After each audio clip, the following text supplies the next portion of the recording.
Ashwa Rajesi, nama tadi was Ashwarya.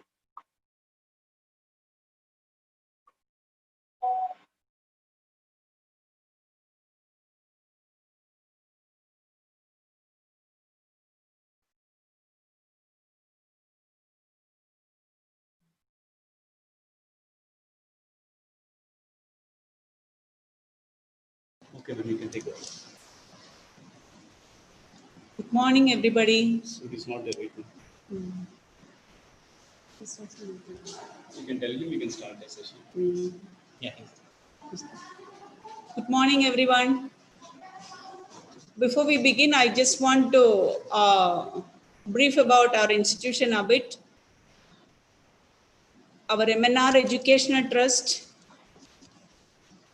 the dawn of 15th August 1974, not only welcomed the anniversary of Indian independence, but also have seen a history in the MNR Educational Trust. Our founder, Sri M. N. Raju Garu, he is a man of vision and vision. He has established a small school, and right now we have almost 73 institutions with more than 45,000 students. His main philosophy is I can rather than IQ. Our nursing college is situated in Sangareddy district. It's a lush green campus of 120 acres, and this campus is headed by our vice chairman, Sri M.S. Ravivoma sir, who is a young and a dynamic person. He takes keen interest in our everyday activities and gives us the freedom to really grow in our personal and professional career. We are really indeed privileged and happy to be part of this institution, and I welcome each of you to this webinar. And about the speaker, I think I may not be the right person to speak because Dr. Syed had a personal contact with him, and over to Dr. Syed to speak a few words about today's speaker. Dr. Syed.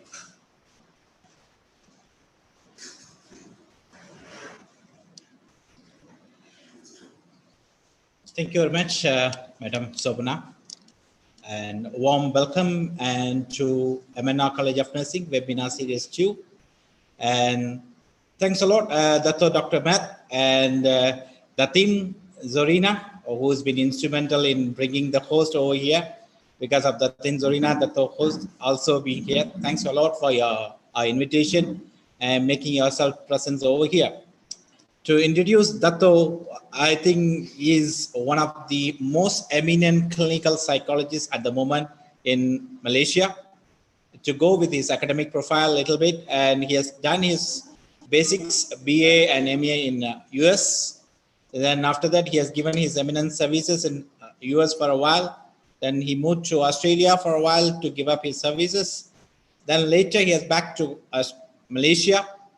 He's been a part of various universities, maybe like UKM, IIUM, USM. Right now, his academic title is as professor, and he's also having a specialization in industrial psychology. He's an industrial psychologist. On the basis, he's been giving a training for the psychological training for various corporate. He's also a director of one of the corporate management training. When you ask Dato Matt name in Malaysia, in every TV channel, government TV channel, TV1 to TV9, you could see him often. He is a regular speaker into the TV channels, and he often gives a lot of motivational talk. And we are very glad we could able to get him into our institution webinar session. And as an academician, he has done numerous publications. He is also a guide for the various PhD. He is currently acting as a clinical psychologist in Pantai Medical Center.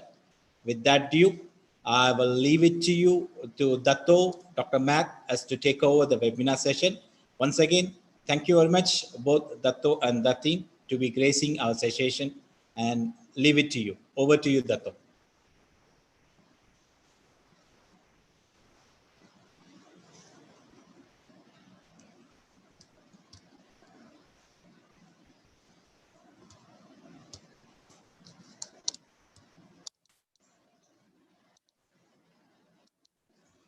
Mute.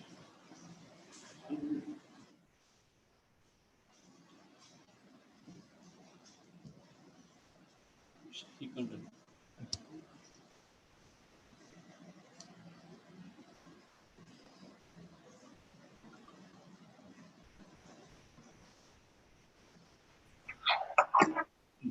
Okay, we have unmute you. Okay, Pramika, thank you. Come to Cengiz Smith. Good morning to you. Yeah, Okay, I just want to say, are you hearing me? Can you hear my voice? yeah, I can hear you, but there is some sort of echo, sir. Okay, All right. Otherwise, we can hear you. okay, so I can process? Yeah, yes, sir. Okay, so I'll just get on staying, do my presentation then. Yeah, true.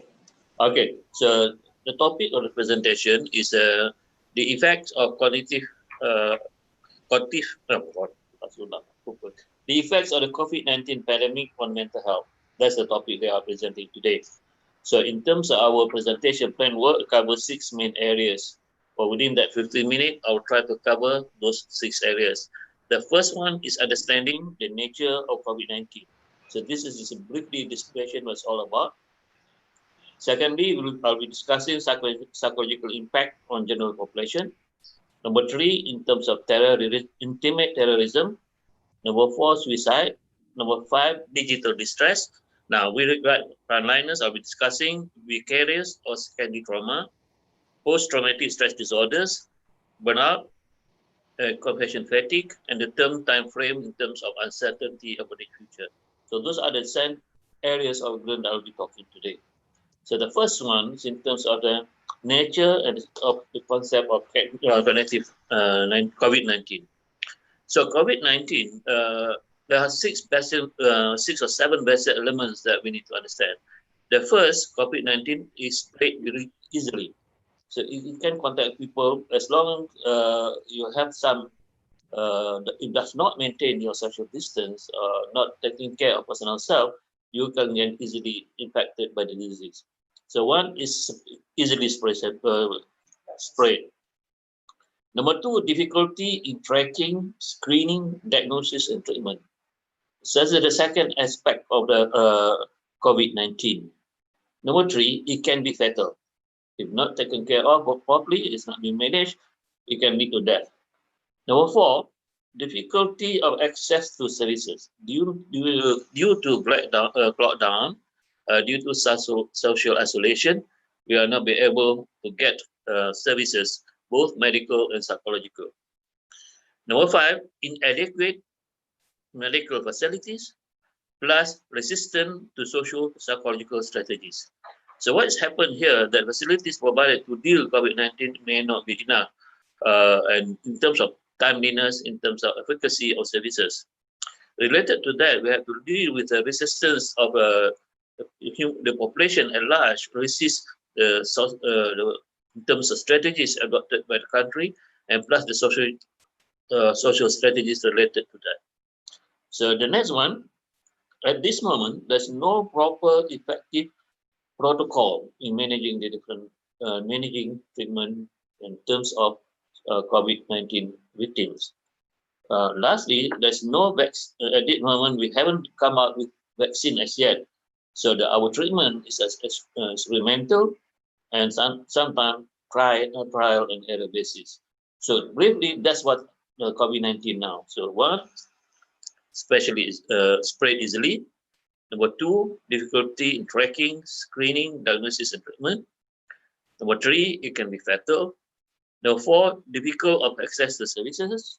Number 5, inadequate medical facilities, plus resistance to services, and plus socio-political strategies. Number 5, no proper and effective protocol. Number 6, no vaccine. So treatment is experimental and trial and error basis. So that's what it is at this moment. So with regard to the psychological impact, that's the second part of our presentation today. Basically, the main tenet about this one is fear of economic instability and civil unrest that is a menace to our mental health. That's the basic. Regarded by this, there are some other subdivisions of problem. So because of this, that lead to lifelong anxiety, and this is critical for healing. So in terms of treatment strategies, we need to understand that the effect of COVID-19 can be long, and therefore managing the difficult situation can be difficult. So now I want to focus straight on the effects of COVID-19 pandemic on mental health. So there are the major effects of COVID-19. First one, fear, worry, and concern, especially among older adults, children, care providers, and people with underlying health conditions. I want to pick up one issue with reference to care providers. So care providers, especially because they work on frontline, they experience difficulties, actually long period of working with no break, a lot of pressure being put on that creates a lot of problems. So that become an issue later on that I will expand in terms of effect on care providers. Number two is that elevated states of rates of stress and anxiety. Stress and anxiety goes higher. So during this pandemic, the effect on anxiety and stress is extremely high, actually among vulnerable people. So one aspect of that is how do we manage anxiety, how to de-stress the population. So that involves public health policy.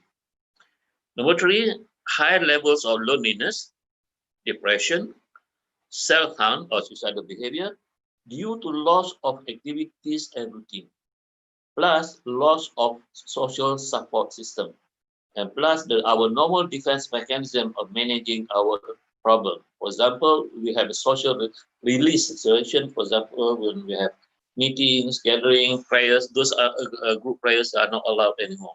So due to that, the increased loneliness and the occurrence of depression and self-harm. In fact, studies have shown self-harm, suicidal behavior, and the act of suicide has increased. I'm sure that in India itself, two of the celebrities have committed suicide. That created an impact on the whole population. Number four, limited or denial service access. So due to the lockdown plus social isolation policies, our access to services are limited. And sometimes those access are denied to people who need it because they cannot get out from the house, etc. They can call the ambulance to get them. But sometimes ambulance, they have a lot of noise, a lot of sound, and create unnecessary anxiety surrounding some people around the identified victim. Number five, lack of emergency psychological crisis intervention, whether it's direct to the patient or indirect to family members. So one aspect of managing COVID-19 is the creation of emergency psychological crisis. This is important for us actually in our mental health areas. Most emphasis on medical aspect of managing COVID-19. Less emphasis with regard to psychological services. However, if we do not pay attention to psychological services, how can we create a resilient population that can deal with the problem? So in a sense that I'm in favor of increasing the responsibility or importance of psychological services, especially in terms of emergency psychological services. Number six, inadequate or lack of available psychological and counseling services online. Okay, there are people are doing this actually in the private sectors. However, the access to them is still difficult. So, furthermore, I personally feel that online counseling, it has its limitation. And therefore, we need to really look at it in detail. What's the best way to offer online counseling, and plus using other digital facilities. Number seven, this is very important actually with regard to mental health and psychiatry. There is the existence of underlying psychiatric ataupun risk factors that lead to emotional or mental health problems. Number one, activity restriction. This is a risk factor. We are used to move. We have go to office, we go to playground, we go to players, we go to restaurant for eating, lunch, and so on. But because of the policy of social isolation and maybe the lockdown, the activities that we normally do as a release mechanism is being curtailed. So our activity is restricted. Due to this restriction, more problems created for us. Number two, reduction of personal or pleasant events. So we are locked out in the house, or the activities that we used to enjoy when we are actively outside are not there anymore.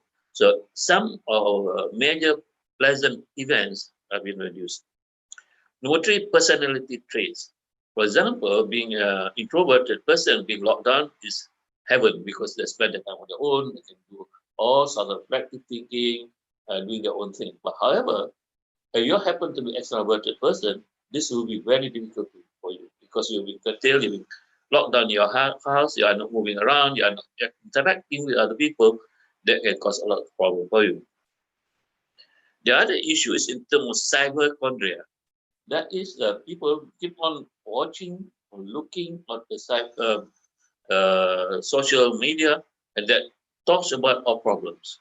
And they become identifying themselves with all the problems have been cited by the cyber activities. So that's what like hypochondria, but in here, instead of hypochondria, we're talking about cyberchondria. This is a new kind of symptomology that we have been in psychology and in mental health. We've been talking a lot about this issue. Since pandemic 19, cyberchondria become more pronounced. Now, the other aspect of it, marital disorders. And this is a special topic because this is my area of interest. Because here we lead marital disorders leading to intimate terrorism. So intimate terrorism is a special topic I will discuss with the group after this. The other area is family characteristics and lack of social support system. Because the normal support system are not available anymore. Therefore, it is difficult for them to interact and to control some of the anger and frustration, actually in terms of inability to express other ways of meeting their individual needs. So that is in terms of family characteristics. The other area that we need to look at is in terms of the impact of social media on psychological attitudes and behavior. Because in social media, a lot of emphasis is given on the negative aspect of COVID-19. We don't discuss much on the positive aspect of it. So one of the jobs of psychologists and health practitioner is in terms to reframe whatever negative and look at it into a positive way. So the positive looking or reframing of the COVID-19 will become an essential tool in managing this problem. The other issue is that inadequate clinical emergency protocol. So this can impact our daily functioning. Actually, when we go to obtain health services from the hospital. So here, because the emergency protocol specifically to COVID-19 may not be inadequate or not in proper order. The other issue is in terms of poor behavior leading with related to psychological or change in the person's life. With school closed, that should lead to an increase in epidemic child abuse. So these are some of the psychological impact that health psychologists, psychiatric personnel, nurses have to look and examine clearly when we are dealing with general population. So by looking at that, now we need to look at the other side of the coin. That is, what are the common reactions that people, general public, do related to being exposed to the pandemic COVID-19 situation. So number one is concern about protecting oneself, loved one from contagion, and plus unfounded fears about the side effect for the disease. So protecting oneself and also protecting our family, our loved one. That create the new normal that we are talking about now. For example, excessive hand washing, wearing the mask. So alternatively, we are in a sense creating a set of obsessive compulsive disorder that this person keep on maybe washing 10, 20, 30 times per day because of fear of being uh, contacted by the disease and one means of protecting ourselves. So inadvertently, although we want to take care of personal safety, but at the same time, we may actually create problems in terms of obsessive compulsive disorder. Number two is feeling socially isolated. This is due to the limitation in terms of our mobility, in terms of social isolation, and plus lockdown. The third reactions that common among general public is the increased level of distress. That is emotional reactions to carrying out a quarantine procedure. Here, two things happening. One, looking at ourselves, we monitor ourselves. And the second part, we monitored by others. So we monitor ourselves. It's okay. It's quite comfortable. But if we monitored by others, that creates a sense of paranoia. So here again, we need to differentiate between normal stress versus distress, and with the possibility it's leading to paranoia. Stress from self-monitoring and being monitored. Related to that issue. Number five, sadness, anger, frustration. That's another reaction. Actually, among younger age group, they experience sadness because they are not interacting with their friends. Actually, those school age students, they spend 6 to 8 hours at school with their friends and relating to others. But now they are at home at the time looking at each other. Now, the issue here is that the closer you are with somebody and belong to this person, the more fault you find about the other person. So now here, we become so much concerned of fault finding rather establishing positive relationship with each other. So, but usually, when they are in unlocked situation, we should increase our intimate relationship positively. However, because our closeness, we tend the other way around by finding more fault with each other. That creates tension in the family relationship. And number six, feeling guilty because not being able to perform normal function, actually in terms of work and parenting issues. So now, because we are not working, and some of us suffer from financial problem because salary being cut or there's no income for the family. So we feel guilty because we are not be able to provide our family the best we can.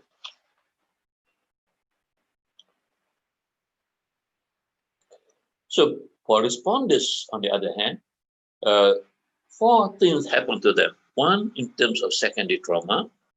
Number two, compassion fatigue. Number three, grief at loss of loved ones. Here we talk about broken heart syndrome. The broken heart syndrome is not new, but we can reactivate it again. Why we found out people with heart problems, once they've lost their loved one, develop symptoms of broken heart syndrome. So when they have these symptoms, they exhibit problems as if they are having a heart attack.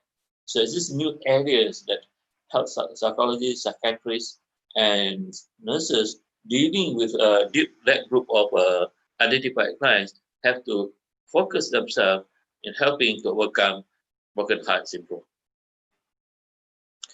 Because uncertainty, there is fear of the future in the sense that we don't know how long this pandemic will last. It can be 1 year, 2 years, or 1 month or 2 months because of uncertainty that creates tension in us. And also, we don't know that in terms of time frame that we are involved in this situation. So what do we need to do in order to maintain mentally and emotionally strong during COVID-19 pandemic? This is a solution kind of approach. Firstly, adopt well and be resilient. Later on, when I talk about emotional management, I will focus more on that. Number two, emotional regulation and management. Number three, identifies area of change and acknowledge your strength. Number four, tracks your thought, feelings. Number five, stay away from vices that disrupt your peace and your mental status.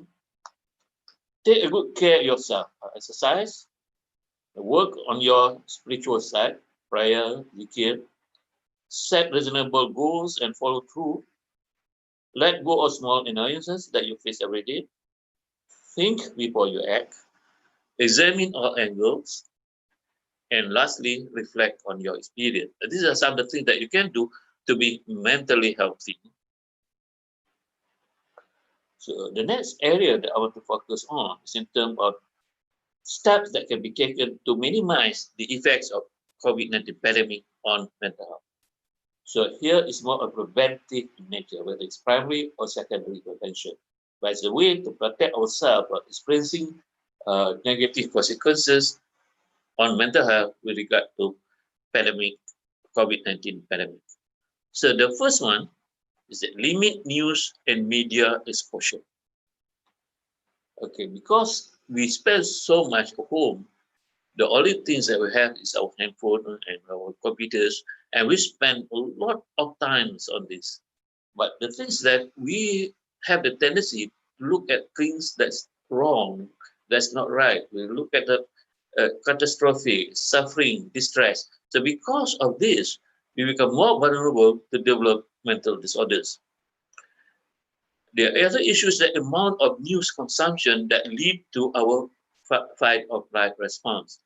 So therefore, there is a need for us to limit news and avoid exposure. Otherwise, we may be experiencing digital distress.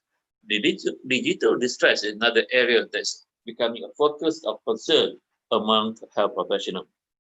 So therefore, as a solution to this, choose reliable and responsible media. Do not be conned by fake news, by scamming, by misinformation, malinformation. These are some issues related to the use of digital facilities. So we need to limit exposure to distressful images. So we need to take proper positive steps to maintain our mental health.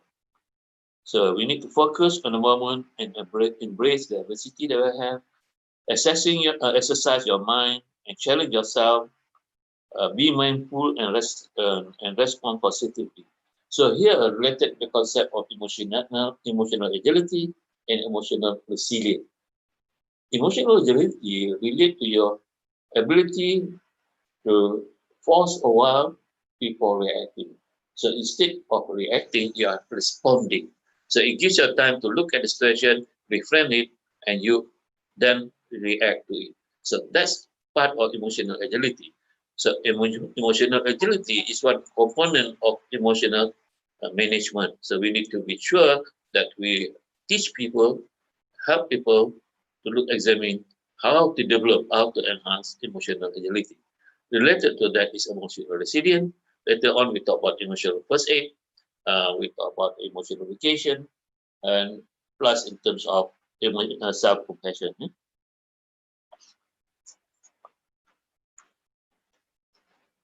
Okay, now I want to move to the next area of our concern or area of focus today. That is intimate relationship. The first part I was discussing, mentioning, presenting to you the psychological impact of COVID-19 pandemic on our mental health. So now the second area is intimate terrorism. So intimate terrorism is a new term. The traditional term that we use, we started with domestic violence. Then we move up into intimate partner abuse. Then now we talk about, due to pandemic COVID-19, intimate terrorism. Why do we use the word terrorism? We use the word terrorism because that the victim is being held hostage in the home due to lockdown and social isolation policy.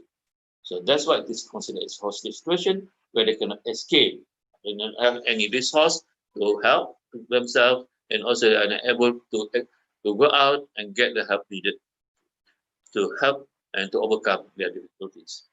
So intimate terrorism occurs when one partner in a relationship, typically a man, uses coercive power and control over the other partner using threat, intimidation, isolation, physical violence, and emotional abuse. This is a very big definition in terms of intimate terrorism. But the main concern is the use of coercive power and control over the other person. So if these two elements existed in a relationship, this is considered intimate terrorism. Most often, the form of violence I use include physical violence, hitting, slapping, kicking, sexual violence, forced sexual relationship, or sometimes it's considered marital rape, emotional abuse, economical abuse, controlling financial spending, and psychological abuse. So it is a form of a controlling behavior by an intimate partner.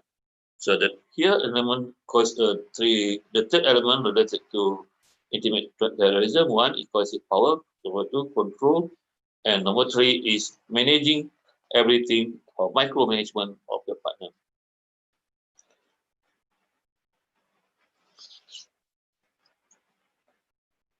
Related to these issues, why we describe this question as intimate terrorism is that the survivors or the victims currently become most isolated due to lockdown or social isolation. Their abusive partner are more stressed. The option to escape have become more limited, and also the outcome is more negative. So the survivors experience more pain, more difficulty due to this. Job loss and economic pressures lead to violence, and lack of support system such as services for mental health are not easy to access. So the common tools of abuse in intimate terrorism include the following. Number one, isolation from friends and family members and place of employment. Number two, constant surveillance, meaning that the abusive partner put emphasis on their energy to ensure you follow whatever is being directed for you to follow. So constant surveillance is a form of privacy intrusion that the person does not have personal privacy to do things that are needed because they are constantly being watched by their abusive partner. This relates to strict, detailed rules of behavior. There are certain things you can do, certain things you cannot do, and every behavior has very detailed how to perform that behavior. Even to go to toilet is being controlled. So there is a restricted or restrained access to basic necessities such as food, clothing, and other forms of personal care facilities. Number five, preventing partners from accessing safety measures, including soap and sanitizers.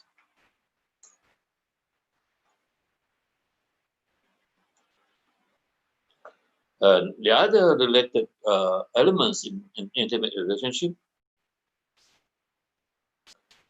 power and control over intimate partner, using severe and long-lasting violence, and prevent intimate partners contacting family and social environment, thus isolating her from the surrounding. In addition to that, that strong need to maintain traditional male-female roles in the family relationship. The other aspect of intimate terrorism that happen to women is that to make women completely dependent on the husband by denying various resources from family and friends. This is a very significant issue in terms of managing intimate terrorism because we need to look at the woman as a victim, how to empower her to overcome the victim status. That becomes another areas of concern where psychological management strategies need to be put in place that we can help these ladies to empower themselves to get out of that difficult situation. So now let's look at lockdown. So in certain situations, in certain red districts whereby the prevalence of COVID-19 is very high, the one strategy, the social protective strategies has been adopted by many governments is to have lockdown policies.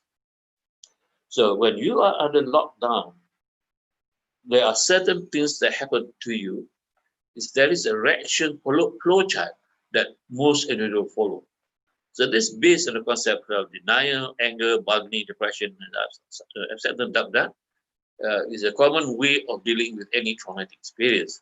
But in terms of COVID-19 situation, we created a new way of approaching. The first one, when you are put under lockdown, your first reaction is shock. You are shocked that you are being curtailed from getting out. You are put in your house as if you are being imprisoned in your own personal house. After the shock stage, you go into the panic stage. You become panicky. You don't know what to do, or where to go, or how is the best way to function.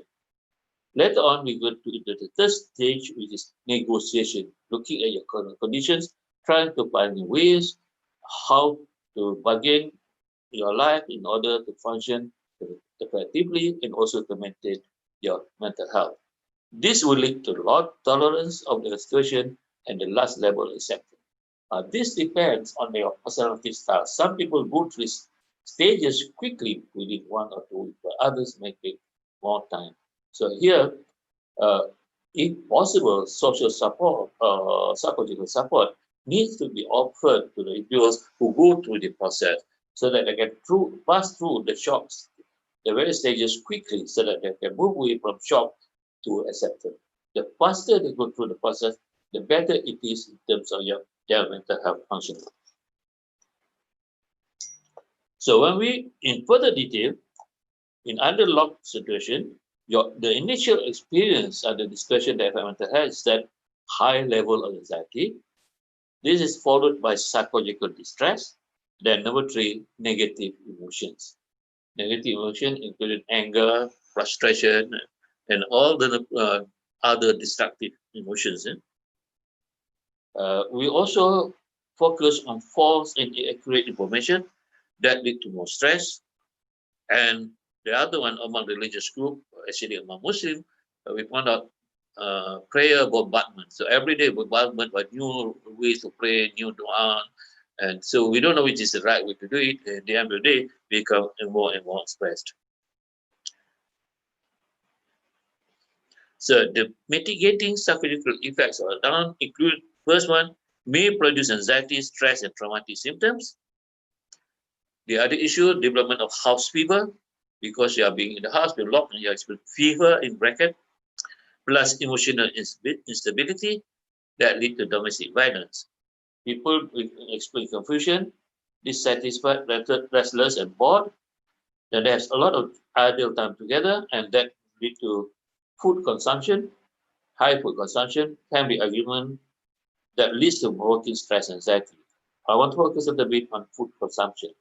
So since we are locked down, we have not much activity to do. We have the tendency to go for food, actually comfort food. So after a period of lockdown, suddenly you find out that you have increase in your body weight, you grow fatter. Okay, so we need to do something about that by doing regular exercise and control your diet. Otherwise, after the time of lockdown, you suddenly find out that you are overweight and you are having difficulty in managing your obesity.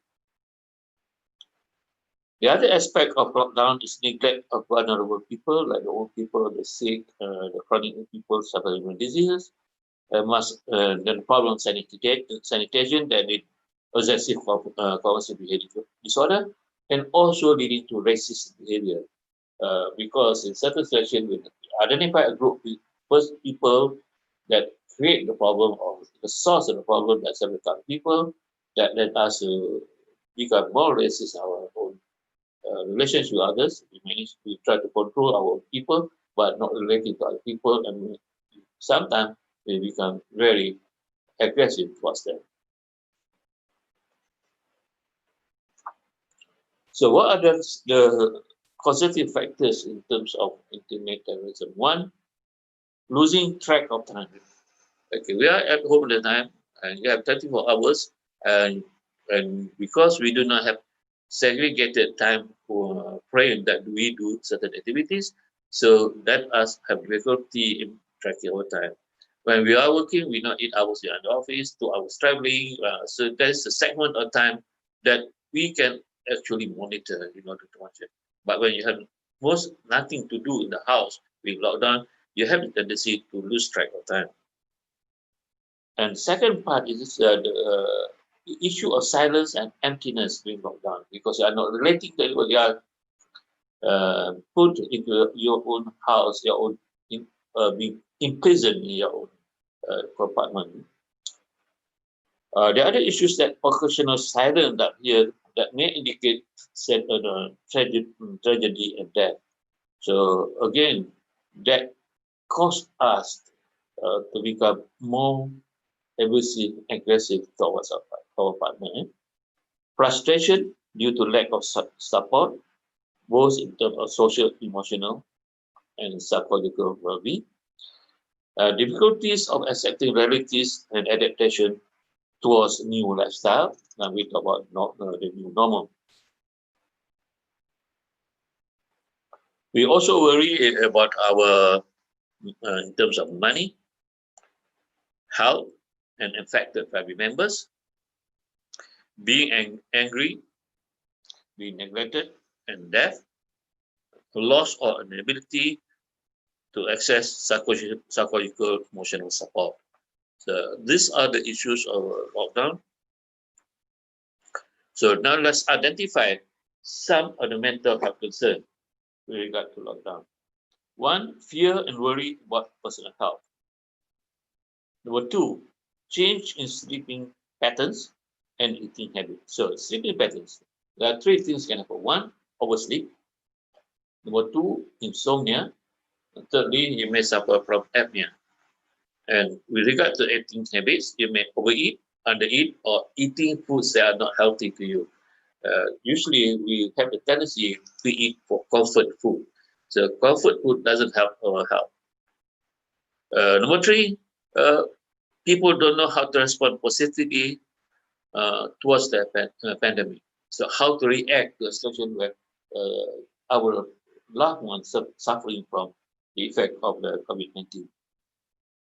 Number four, probability of exposure to the situation that's rapidly changing.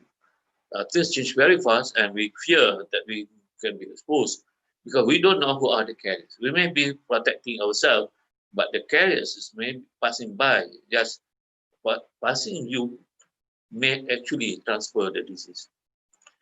We also have optimum bias, ignoring guidelines for self-protection. Fatalism is the other issue, and plus the catastrophic mindset that will lead into panic buying and also performing extra ritual activities.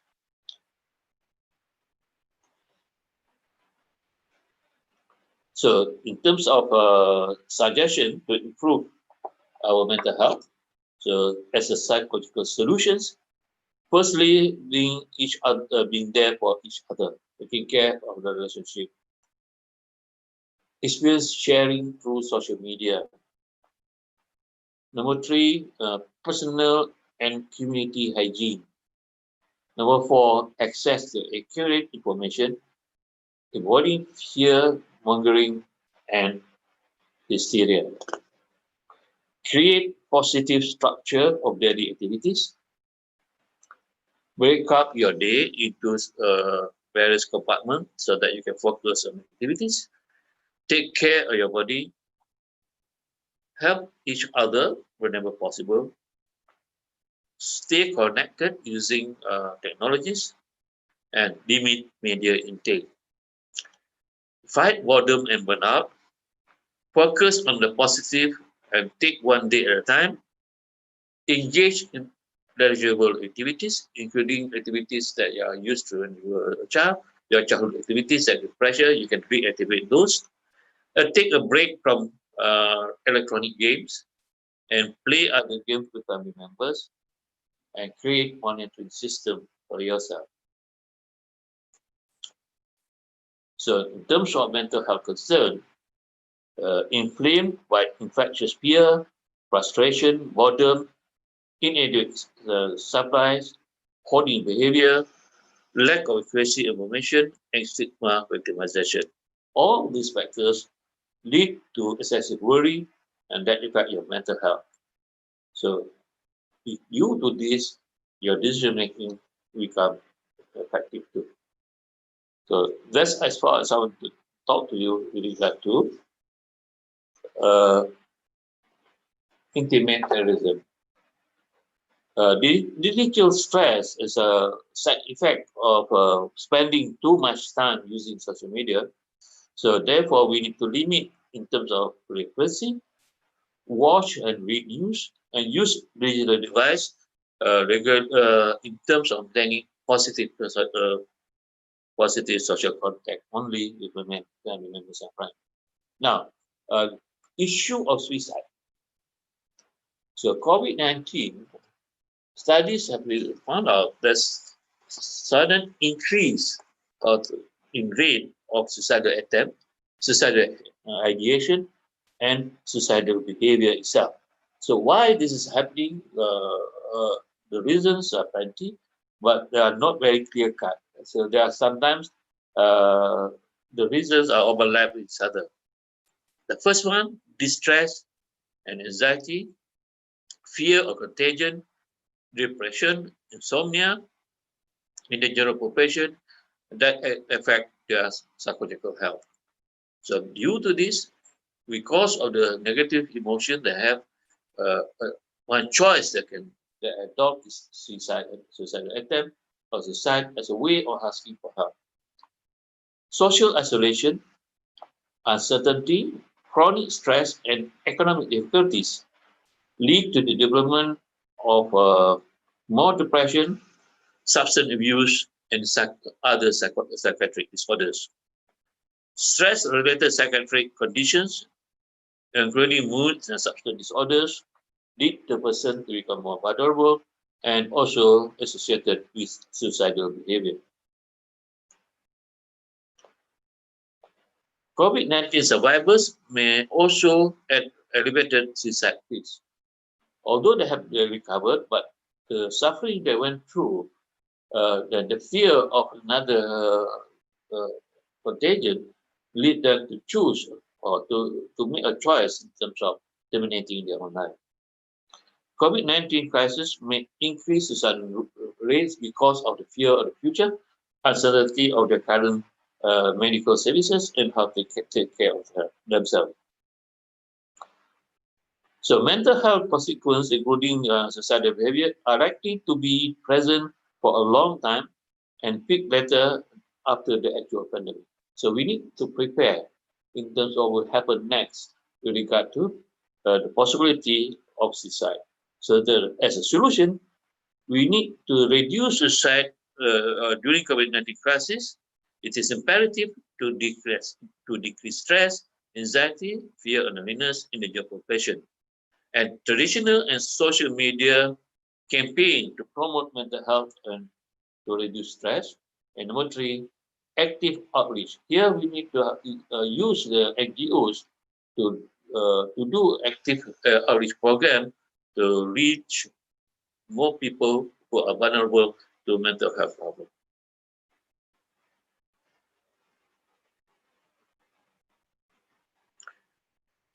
Suicide is likely to become more pressing concern as the epidemic spread further and has long-term effects on the general population, the economy, and ultimately the mental health situation. And lastly, stigma towards individuals with COVID-19 and their families. Due to this stigma, rather that make people feel upset about themselves, not accepting themselves, that lead them to suicidal ideation and suicidal attempt.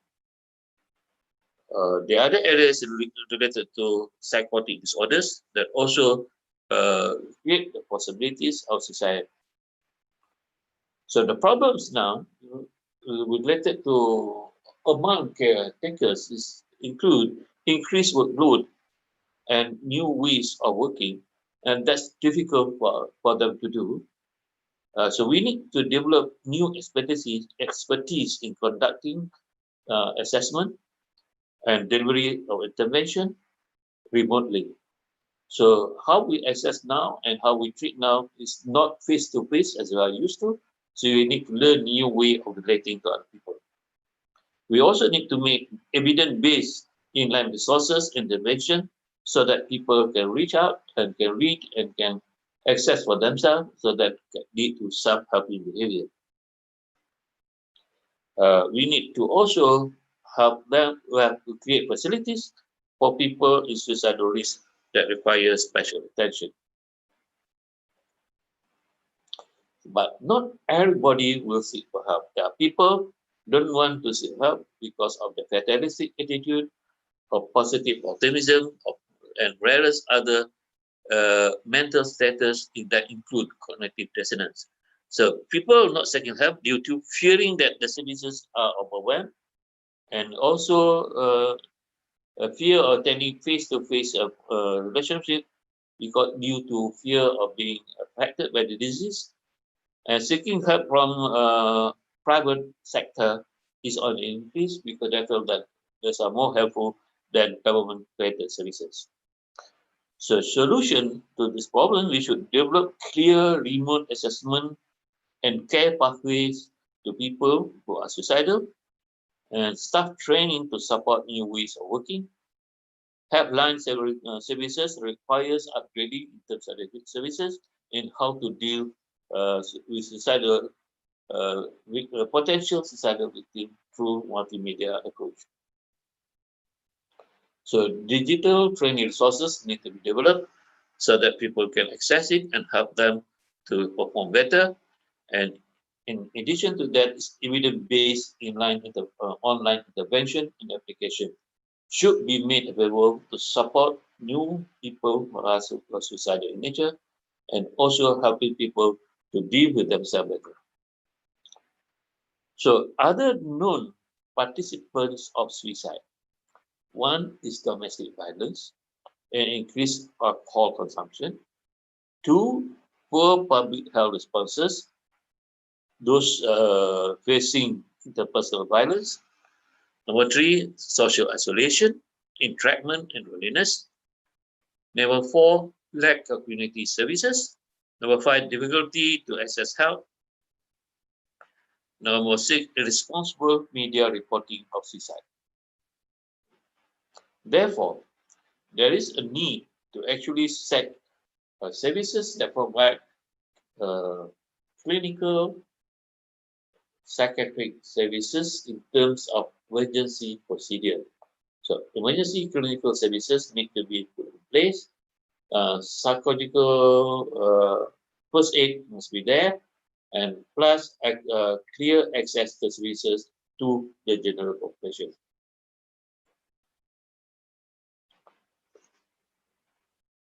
So in order to prevent negative effect on mental health, we need to decrease stress, anxiety, fear, loneliness. We need to create emergency services for people, offer psychological first aid or emotional first aid. We need to teach these skills to the public so that they can manage themselves. And we also need to be kind to our own mind. So here, being kind to ourselves is part being self-compassion, being compassionate to ourselves.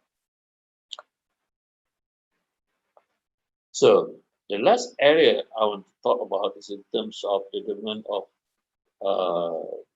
secondary trauma, vicarious trauma, burnout, and compassion fatigue. So compassion fatigue is not new; it has been in existence for some time now, but we are not so mindful of the issue of compassion fatigue because we are put into a situation where we put so much energy in managing the problem, forgetting that the helpers also went through various negative emotions. So the way to manage compassion fatigue include emotional agility, emotional resilience, emotional management, emotional vacation, emotional first aid, and self-compassion. So these are some strategies that can be adopted. So to manage compassion fatigues, You need to recognize the signs and symptoms, make self-care part of your daily routine, examine your own belief about self-care, practice self-compassion, create community, and help colleagues having this kind of difficulties. So that's all I wish to share with you. So I've talked more than 15 minutes. In fact, I've gone through about 3 minutes. So I leave the other few minutes and 10 minutes to Q&A. So please ask me any questions that you are not clear about and anything that you're concerned. I will try my best to answer all those questions being directed to. Thank you for listening. Thank you, Dato. And participants, right now the session is open to every one of you. In case if you have any inquiries, you can able to type, and you can able to type there, and thereby speaker able to pick up from there, or we can able to facilitate from there if there is any concern. Meanwhile, I will try to put my first question to Dato. Meanwhile, Okay. the people can type that. Dato, recently we are facing a lot of suicides from the very high level profiles, VIPs, celebrities, during this COVID crisis. Yeah, of course, during your session, which has enlightened us what may be the factors, but what could be a very simple idea you could able to give us as a single day-to-day life person? Okay, I think the basic issue is loss of personal freedom and also loss of social support in our activity and our involvement in activities that give us pleasure. And because of restriction in terms of social isolation and plus the possibility of lockdown, we have no alternatives to experience pleasant situation. So therefore, in a sense, you are trapped in a situation that we can't do anything. We become helpless and hopeless. Due to that situation, we develop alternative coping mechanism, but the alternative are not as effective as we desire. So the latter option would be suicide instead of attempt. And then because of the negative reporting about suicide, that also trigger further suicide response. So we see suicide and we like to tell a lot of stories about that, but we don't really help them in terms of coping with in suicidal ideas. What can we teach them so that they can manage themselves and also have access to helpline, which can where they can talk about the problems that other people will try to prevent make them from making such a decision. Unfortunately, the suicide among celebrities create ripple effect. So the general public would feel that if even celebrities can commit suicide, what about us, the general public? So that, in a sense, the publications of suicide among celebrities actually increase the rate rather than decreasing. So if it is possible, things like negative issues like this should not be published as much. Okay. Give the factual information, but do not glorify it. Otherwise, it becomes a way of find solution to their problem.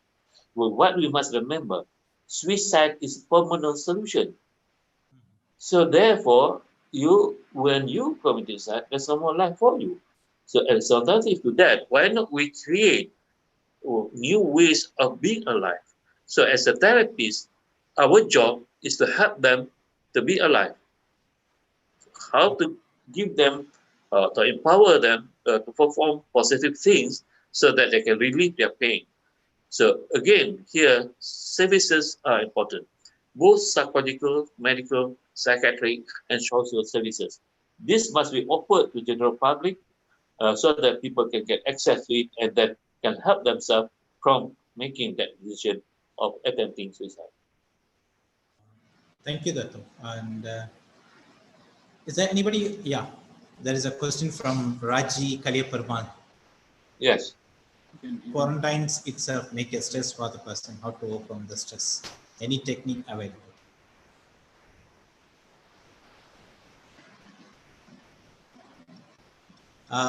The question is such, Dato, Yeah. maybe something similar to what I asked it.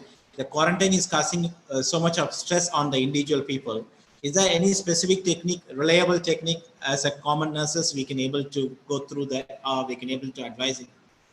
Okay, I think for nurses, the most important thing to when they are dealing with patients is that in terms of accurate information. That is the most important thing, because by giving accurate information about the disease, about the pandemic, we can actually reduce anxiety. And the sense, at the same time, we need to show to the people that our need to help them is immediate and strong and effective. So there are two aspects of that. One, giving accurate information. Number two, showing attention to be helpful. Uh, then the problem is that sometimes we become over empathic with the patient. So when that happened to us, then we develop the vicarious trauma or the secondary trauma. But empathy in itself, in treatment, we focus so much on empathy. But over empathy can create problem for us rather than for the patient. Empathy on its own help us to understand the patient, but that's not enough. We need compassion. So compassion means empathy plus our attention to help. Those two need to be together. So for dealing with general public, nurses, psychiatric workers, psychologists need to be compassionate to the public, to the people that come to see us. So our help must be seen as immediate and positive, and must be seen as alleviating their symptoms. All right. Thank you, Datto. And I think we can consider this as the last question. Okay. Maybe it could be from one of the student. We are facing a lot of stress due to the online educational mode. How come we can solve it? Any The best, suggestion, Datto? the best way, no more online. No, I was joking, because there are no alternative for us. The thing is that with online education, I think it's more relaxed for us as both a lecturer and student, because we can just record it and we can hear it and can listen to it again and again. So if we miss certain information, we can always play it back and get recorded. That is this on our own. We are relaxed in the sense that we are in our own room. We are in front of our own personal computer. There's not other people interfering or distracting us. So we focus on that. So the issue now in terms of online education is relevant focused. Can we focus on the thing that's relevant to our needs, and as a student, what we need to learn? So otherwise, we get easily distracted. Some students online, they're just putting on and there's someone else, they're sleeping in bed. Okay, so that's not helpful in the sense that you are not actually learning. You're just putting for the sake showing that you are attending the class. So instead of doing that, each student that goes online must put in their mind, what do I need to get from this? For example, what are the 5 main salient points that I should obtain from this lecture? So you can focus on what you want to learn. The other thing I would suggest is that before go online, inform the student first what are the materials that you want to share with, so that you are prepared. So I prefer students to be forward learning rather than doing revision.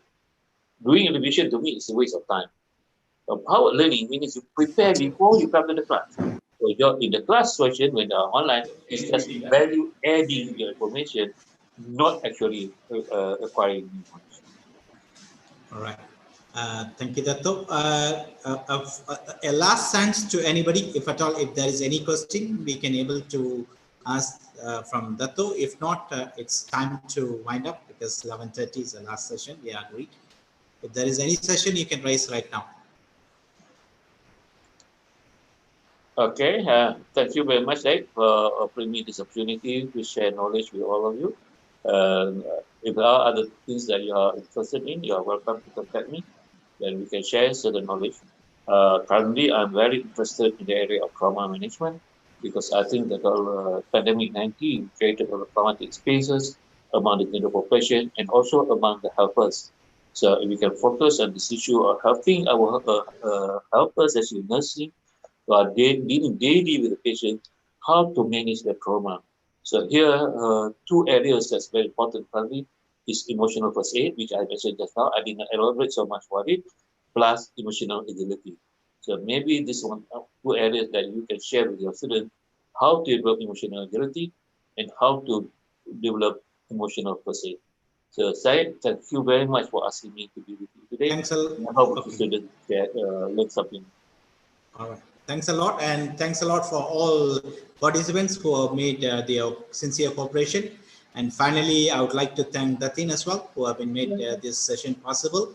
We'd You're like to welcome. thank MNR management team, our principal, and our dear students and other participants from Dato. For your information, the participants from the whole India, or from various ranges of India, right now they have been accessing you. And thanks a lot, and all the way from Malaysia. And we hope to hear you more in future sessions as well. Okay. Thanks a lot. Assalamualaikum. Walaikum salam rahmatullah. Bye. Thanks a lot for all the participants. Okay. Thank you. This is funny.